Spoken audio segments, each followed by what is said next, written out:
In this lesson, we'll create the grille for the front of the vehicle. Alright, so this is the area that we want to create now, this kind of honeycomb look. And I've just got the front view active now, and also the viewport background image for that updated. And so what I'm going to start with is just dragging out a simple plane. So we'll go to Create, Standard Primitives, and let's go ahead and drag out a plane. And just pull that out. And it doesn't have to be any particularly high res or anything, because this is going to be kind of our background plane here. So we need something, since this is going to be kind of a dark wireframe kind of, we need something behind it, so we'll use this. Now we need to copy this, so I'm going to shift and pull this forward as a copy, and then this is going to be the actual plane that we can use. So for this guy, we need to start adding a little bit of resolution. So we'll go into our Modify panel, and we need to start bumping up these segments. So we'll take our link segments up, and you can look in here to see how that matches up. Okay, we'll take our link segments up, and let's take our width segments up as well. Okay, until we get something close to that, something like that. So now we need to create that sort of honeycomb pattern. Now, how do we do that? I'm going to go ahead and isolate this. We'll convert this to an editable poly, and then we're going to make an edge selection. Okay, so let's go ahead and select some edges. So I'm going to select, let me make sure I go just to select, and we'll select these edges, and then we'll skip a row, Control select these, and just repeat that pattern all the way down. Okay, and you don't want the ones at the top. Alright, and we can do it down here. We might have a little bit of work to do since this is on the end, but that's okay. Alright, so now that we have these, what we want to do is now run a chamfer. Okay, let's go ahead and chamfer those. And now the idea is to get these chamfer amounts so that both of these lines intersect. Okay, so we'll dial that down until they're basically right on top of one another. Okay, and then in my case it's 0.89. Your value could be completely different, but just get those values or those lines right on top of each other. We'll say OK. Alright, and now what I want to do is actually select all of those vertices. And you can see we got kind of messed up here on the side. I'm going to go ahead and get rid of those. And now we can select those vertices. Okay, we can basically select all of them. And because these are fairly close, we can use a small amount when we do our weld. Do 0.1 or 0.2. Okay, and you can test those out just by grabbing one. You can see that there's only one vertex selected here. Alright, now we need to delete some of these edges. Now if I grab this edge, for instance, right here, and do a loop select, you can see that it's not really giving me what we want. So you may have to come in here and sort of manually select some of these edges. Okay, so what you want to do is select the ones kind of going vertically in the middle of these patterns that we've created. Okay, we'll select all of these, and backspace, delete those, and let's just do the same thing right here. Okay, all the way across, and so forth until we've got all these deleted. Okay, let me pause for a second while I just delete all these edges for you. Okay, so now we've just got those extraneous edges, we've gotten rid of those. So the next thing that we want to do is actually add the geometry across the actual edges. So what we want is for there to be geometry along the edges. Now if we look at this pattern, we'll see that some of these are small and some of these are large because of the nature of the chamfer. So the first thing I guess what we want to do is go ahead and even those out. Okay, so we can either move these in, okay, so they're the same.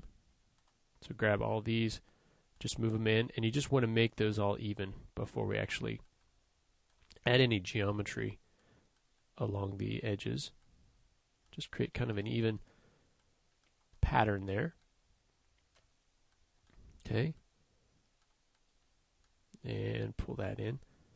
And so now we need to use this to create our geometry. And there's a really simple modifier we can use to do this, and it's called a lattice. So we'll go ahead and add the lattice modifier. And right now it doesn't look like much. That's because everything's kind of scaled up too large. Now what happens here on the lattice is there are struts and joints. Joints are going to occur at the vertices and struts are going to occur at the edges.